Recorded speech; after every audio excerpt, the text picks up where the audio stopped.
창세기서 19장 23절부터 29절 말씀입니다. 같이 읽습니다.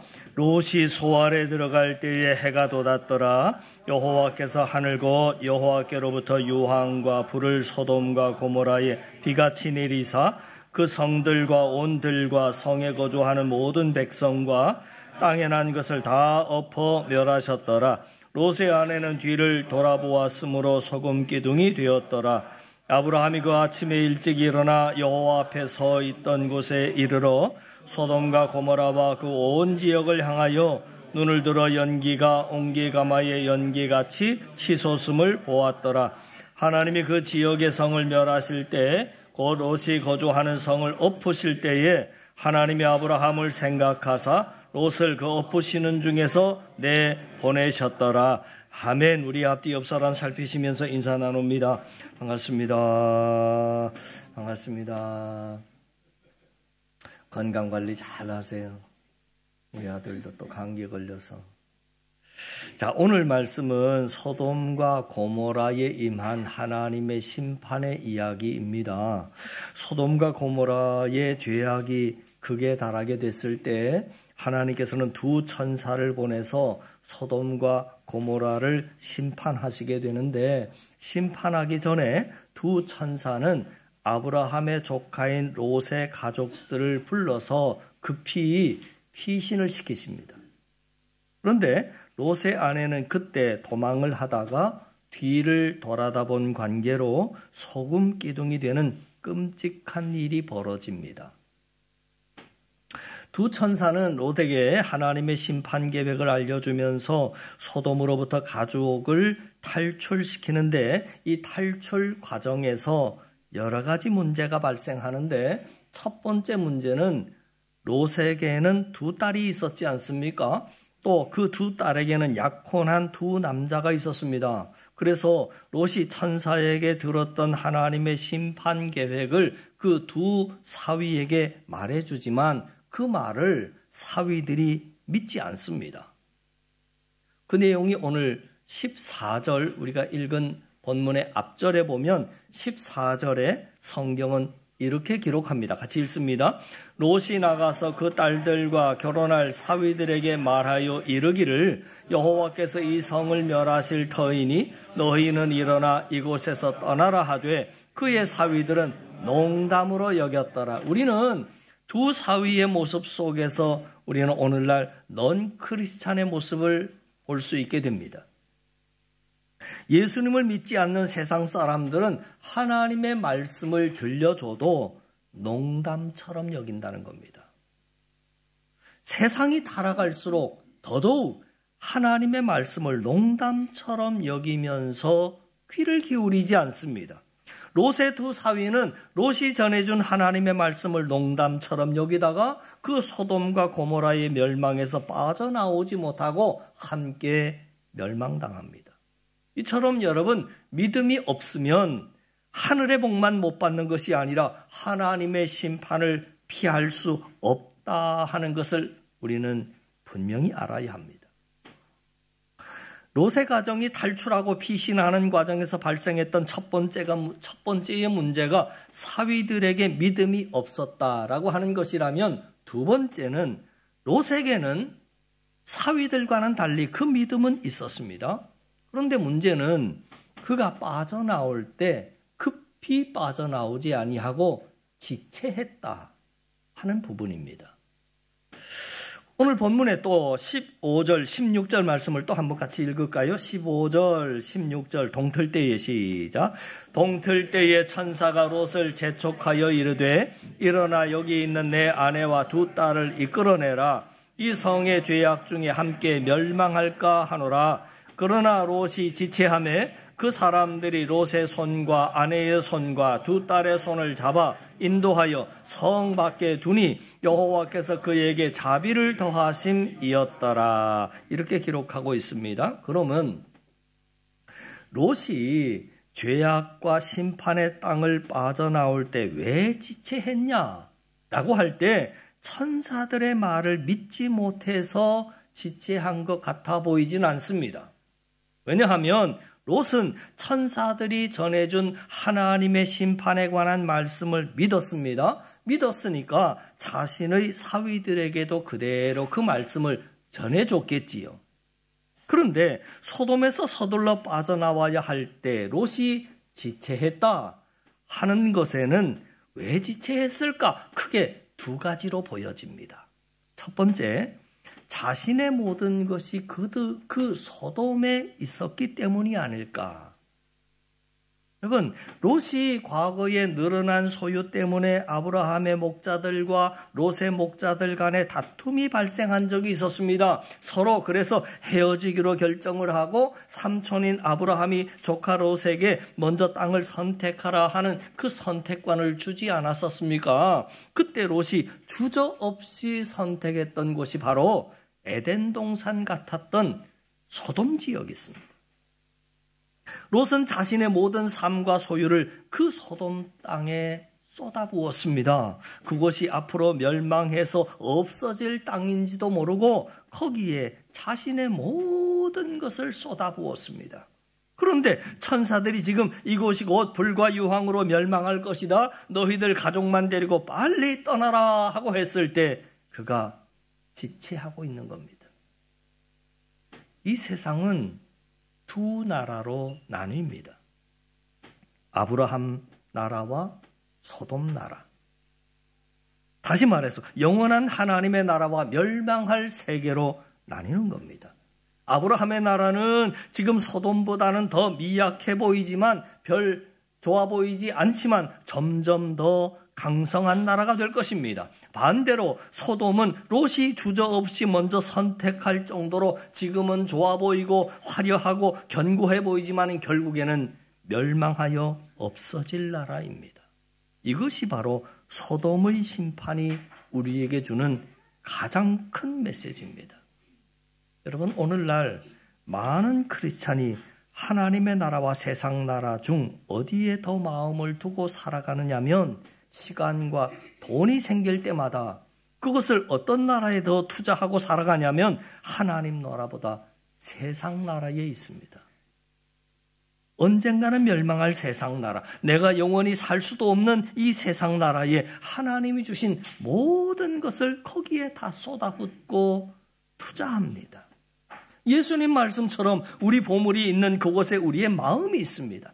세상 나라에 내 모든 것을 투자하며 살아가기에 우리는 예수님을 믿기는 하지만 사실상 마음으로는 세상을 더 사랑하고 있고 그 세상의 것들 때문에 내 신앙이 더 이상 성장하지 못하고 있다는 것을 빤히 알면서도 그 세상의 것들로부터 떠나기가 지체되는 것입니다.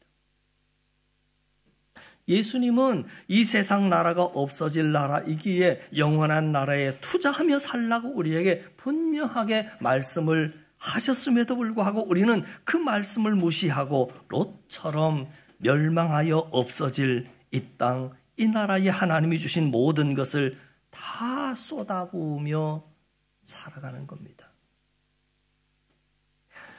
마태복음 6장 19절 20절에 이런 말씀이 있습니다. 같이 읽습니다.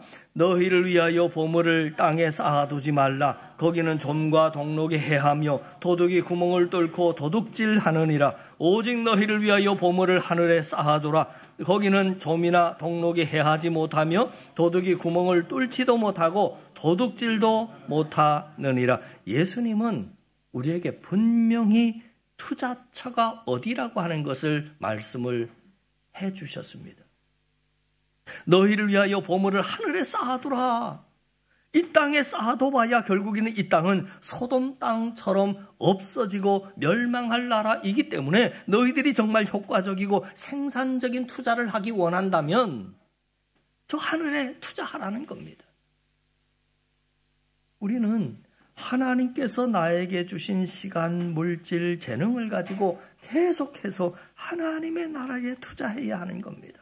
그래서 하나님께서 오늘이라도 땅의 삶을 마치고 오라 하고 우리를 부르시면 조금의 망설임과 지체 없이 이 땅을 떠날 준비가 되어 있어야 할 줄을 믿습니다. 평소에 내 소망을 저 하늘나라에 두고 하늘의 상급을 쌓는 삶을 산 사람은 하나님이 지금 당장 불러도 지체 없이 떠날 수 있습니다. 내가 저 나라에 내 모든 것을 투자하고 하늘 상급을 쌓아놓았기 때문에 빨리 가고 싶은 겁니다. 그런 인생 사실 수 있기를 주님의 이름으로 간절히 축원합니다. 롯이 소돔을 떠나기 지체했던 이유가 자신의 보물이 그곳에 있었기 때문이다 라고 말씀을 드렸다면 또 하나 이유가 있습니다. 뭐냐면 그가 소돔의 문화에 이미 충분히 물들어 있었기 때문입니다. 롯이 처음부터 그랬던 건 아닙니다. 성경을 면면히 들여다보면 믿음의 삼촌인 아브라함과 그동안 함께 살면서 삶 가운데 살아 역사하시는 하나님을 롯도 역시 다양하게 그렇게 경험했던 사람입니다. 삼촌 옆에서 똑똑히 역사하시는 살아계신 하나님을 롯이 경험했습니다. 그러니까 롯은 기본적으로 믿음이 있었던 사람입니다. 그랬던 롯이 재산 문제가 발생하면서 결국 소돔으로 이사 갔을 때 처음에 그의 모습을 들여다보면 처음에는 그 소돔의 타락한 모습을 보면서 롯도 가슴 아파했습니다. 목사님, 롯이 소돔으로 이사한 것까지는 성경에 나와 있고 맞지만 소돔에 처음 가서 그 소돔성 사람들을 보면서 롯이 가슴 아파했다 하는 것을 목사님이 어떻게 아십니까? 네, 성경에 기록되어 있기 때문이죠. 읽어드릴 테니까 한번 들어보시죠. 베드로후서 2장 7절 8절입니다. 무법한 자들의 음란한 행실로 말미암아, 이 무법한 사람들은 소돔성 사람들입니다.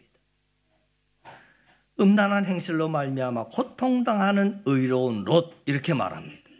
고통당하는 의로운 롯을 건지셨으니 이는 가로 열고 이 의인이 누굴까요? 이 의인이 그들 중에 거하며 날마다 저 불법한 행실을 보고 들음으로 그 의로운 심령이 상했다. 그렇게 말합니다. 그러니까 롯이 소돔 사람들의 음란한 행실, 불법한 행실을 보면서 처음에는 막 힘들어하고 괴로워했었다는 겁니다. 기본적인 믿음이 있는 사람이었다 그 말입니다. 그런데 그런 소돔에 가슴 아파하며 오랜 시간 그곳에 같이 살면서 자신도 모르는 사이에 그들과 함께 동화되고 말았다는 겁니다. 시간이 흐름에 따라서 점점 자신도 모르는 사이에 그 타락한 문화에 젖어 들어갔던 것입니다. 물들어갔던 것입니다. 그래서 서둘러 나와야 할 때 그곳에서 쉽게 빠져나오지 못하게 된 겁니다.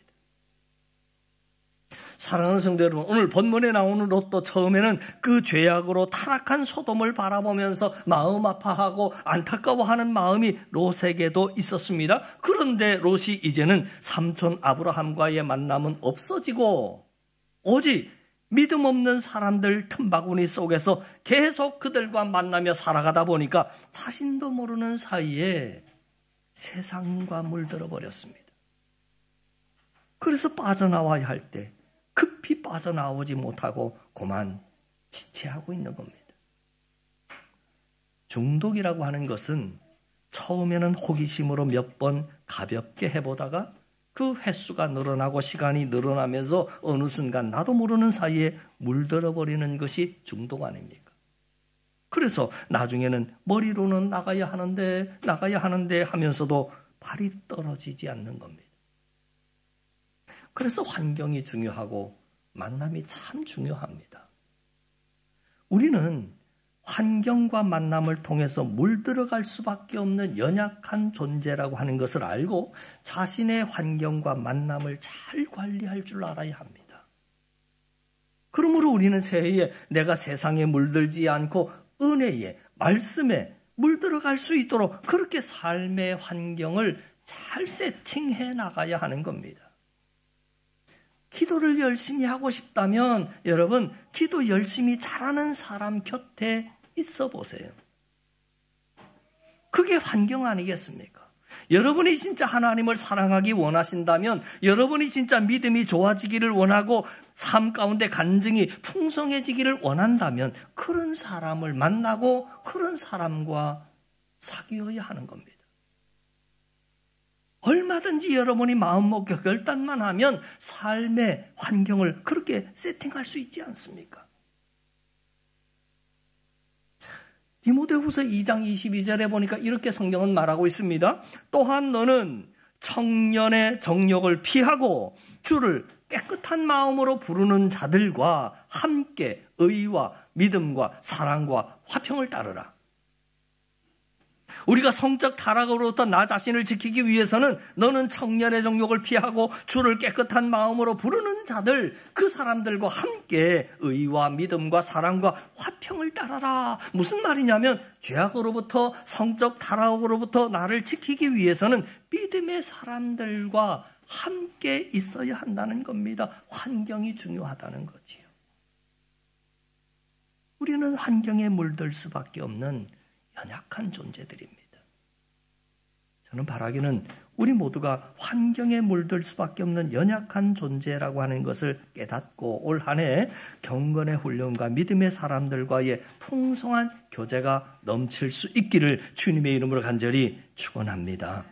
롯의 가정이 도피하는 과정에서 발생했던 문제, 첫 번째 문제는 사위들에게 믿음이 없더라. 둘째 문제는 롯에게 문제가 있었다 하는 말씀을 드렸고, 세 번째, 롯의 아내에게도 그 문제가 발생합니다.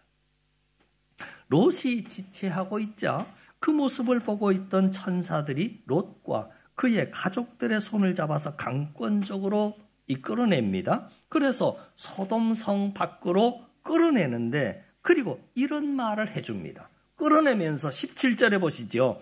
17절에 보니까 그 사람들이, 천사들이죠. 그 사람들이 그들을 밖으로 이끌어낸 후에 이르되 도망하여 생명을 보존하라. 그 다음 돌아보거나 들에 머물지 말고 산으로 도망하여 멸망함을 면하라. 그러니까 두 천사가 롯의 가족들을 성 밖으로 이끌어내고 아주 중요한 당부를 하는데, 그 핵심이 뭐냐면 서둘러 산으로 도망하라는 겁니다.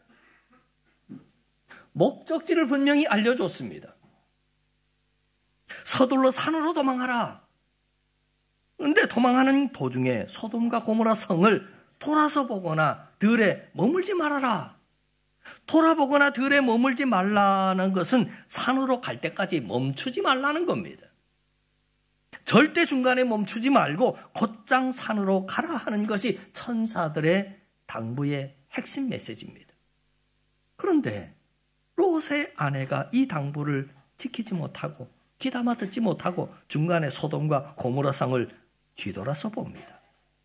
그 말은 무슨 뜻이겠습니까? 그 말은 몸은 소돔성에서 빠져나왔지만 마음은 아직도 빠져나오지 못해서 중간에 멈춰버린 겁니다.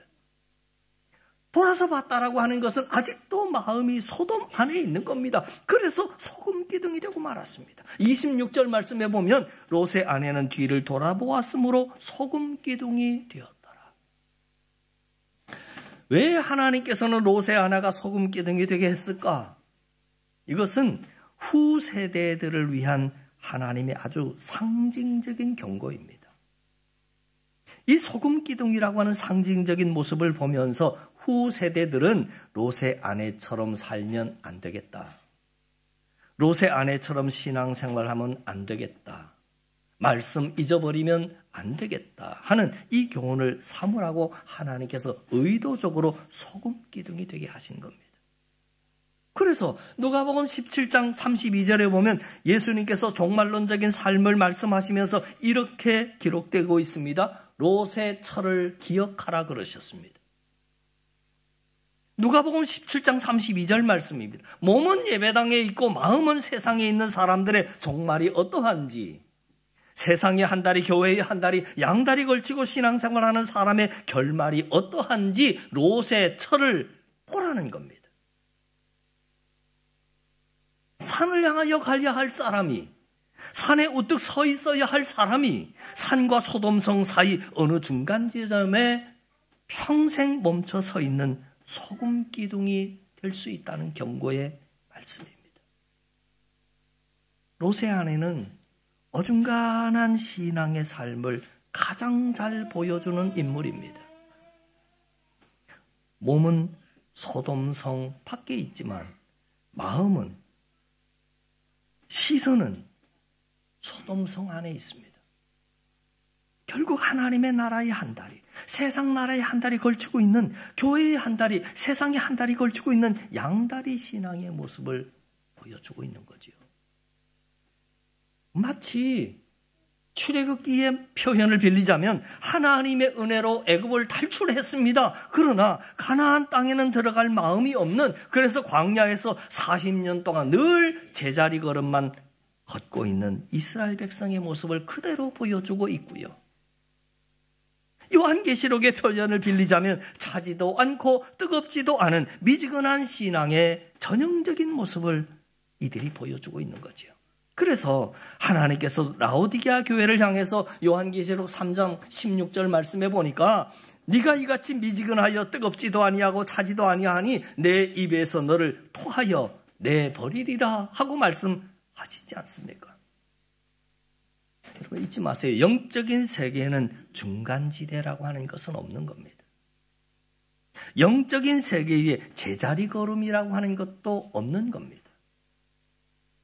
현상 유지라는 건 없는 겁니다. 전진이 아니면 후퇴 둘 중에 하나만 있을 뿐이지 제자리 걸음은 없는 겁니다. 그러니까 내 신앙이 작년 한 해보다 성장하지 못한 것 같다면 성장하지 못했다는 것은 퇴보했다라고 하는 것을 말하는 겁니다. 목사님, 저는 성장한 것 같지도 않지만 그렇다고 해서 크게 신앙에 퇴보한 것 같지도 않습니다. 아니요, 그렇지 않습니다. 그거는 본인의 착각입니다. 우리가 사는 이 세상은 강한 죄악의 급류와 파도가 있는 세상입니다. 그래서 전심으로 주님을 바라보며 최선을 다해서 신앙의 경주를 하지 않으면 전부 퇴보하게 되어 있습니다. 우리의 마음은 계속해서 소돔과 가까워지면서 소돔에 물들어가게 되어 있다 그 말입니다. 그래서 목적지인 산으로 가지 못하고 우리의 목적지인 가나안 땅으로 들어가지 못하고 그 중간에 굉장히 애매한 지점에 소금 기둥이 되어서 1cm도 앞으로 나가지 못하고 항상 그 모양으로 10년이 지나고 20년이 지나는 그런 신앙생활을 하게 되더라 하는 것이죠. 여러분 신앙생활을 해보셔서 아실 것입니다. 5년, 10년 교회를 다닌다는 기간이 길다고 해서 믿음이 좋아지는 게 아니지 않습니까? 교회에서 열심히 찬양대원이 되어서 찬양을 하고 남들보다 더 일찍 나와서 봉사를 하고 한다고 해서 믿음이 좋아진다? 그러면 누가 안 하겠습니까?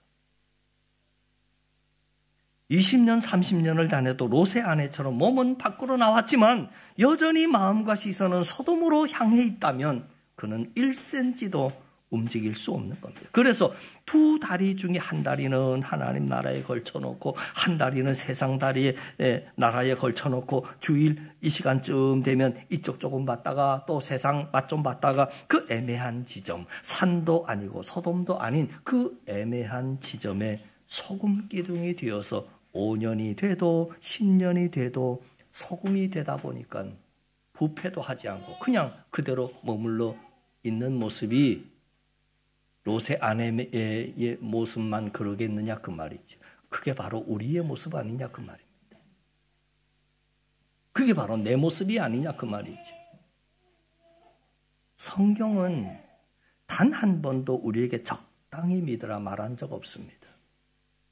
우리들의 마음과 시선을 절반만 하나님께 드리라 말한 적 없습니다. 성경의 가르침은 항상 전심으로 온 마음 다해입니다. 마음을 다하고 성품을 다하고 힘을 다하여 목숨을 다하라 말씀합니다. 그럴 때 신앙도 성장하는 것이고 그럴 때 우리의 삶에 풍성한 간증이 넘쳐나는 것 아니겠습니까? 여러분 마음속으로 한번 대답해 보세요. 오늘 말씀의 제목이 여기에 붙어 있는데 지금까지 들으신 거 다 잊어버려도 이건 한번 마음속으로 대답해 보시죠. 2025년 새해에 진짜 여러분 내 신앙이 성장하기를 원하십니까? 삶과 가정 가운데 풍성한 하나님의 역사를 정말 경험하기를 원하십니까? 그러면 소금 기둥이 되었던 롯의 아내처럼 두 마음을 품고 양다리 걸치지 말아라. 오늘 성경은 그 얘기를 해주고 있는 겁니다. 여호수아서 24장 15절에 보면 죽음을 앞둔 여호수아가 늘 우상 숭배하면서 여호와 하나님도 섬기고 이방신도 섬겼던 그 양다리 걸치고 있었던 이스라엘 백성들을 향해서 이렇게 외칩니다. 너희가 섬길 자를 오늘 택하라. 오늘 나와 내 집은 여호와를 섬기겠다. 둘 중 하나를 택하라는 겁니다. 이리 붙었다가 저리 붙었다 하지 말고 이쪽 맛보고 또 저쪽도 맛보고 둘 중 하나만 택하라는 거죠. 저는 바라기는 2025년 새해에 오직 여호와 하나님만을 택하시고 그분만을 뜨겁게 섬기심으로 말미암아 하나님이 우리에게 명하신 그 산에 그 여호와의 산에 우뚝 서는 저와 여러분 될 수 있기를 바라고 하나님이 우리에게 원하시는 그 약속의 땅인 그 가나안 땅까지 우리의 달려갈 그 다름질 멈추지 말고 돌아서지 말고 고지도 말고 열심히 우리의 달려갈 게 다 달려가는 저와 여러분 우리 한사랑 성도들 다 되실 수 있기를 주님의 이름으로 간절히 축원합니다. 기도드립니다. 하나님 아버지, 믿음이 없으므로 하늘의 복도 다 놓쳐버리고 하늘의 복만 놓치는 것으로 그치는 것 아니라 피할 수 없는 하나님의 심판대 앞에 서야 한다라고 하는 것을 오늘 우리가 깊이 생각하면서 우리로 하여금 더욱더 전도자의 역할 잘 감당하는 자들이 되게 하시고 또한 세상 나라에 모든 것 투자하며 살아가는 자들 아니라 하나님 나라에 시간과 마음을 쏟고 살아갈 믿음과 은혜와 길을 주님 열어 주옵소서. 그리하여 우리의 봄을 하늘에 쌓고 살아가는 한사랑의 사람들 다 되게 하여 주시옵소서. 특별히 소돔과 고모라와 같은 세상을 살아가지만 세상에 물들지 않는 하늘의 빛깔을 가지게 하시고 음란한 행실과 불법한 행실을 다 버리고 순결함과 거룩한 모습으로 경건의 훈련을 잘 쌓아가는 우리 한사랑이 다 되게 하여 주시옵소서. 믿고 감사드리며 예수님 거룩하신 이름으로 기도하옵나이다. 아멘.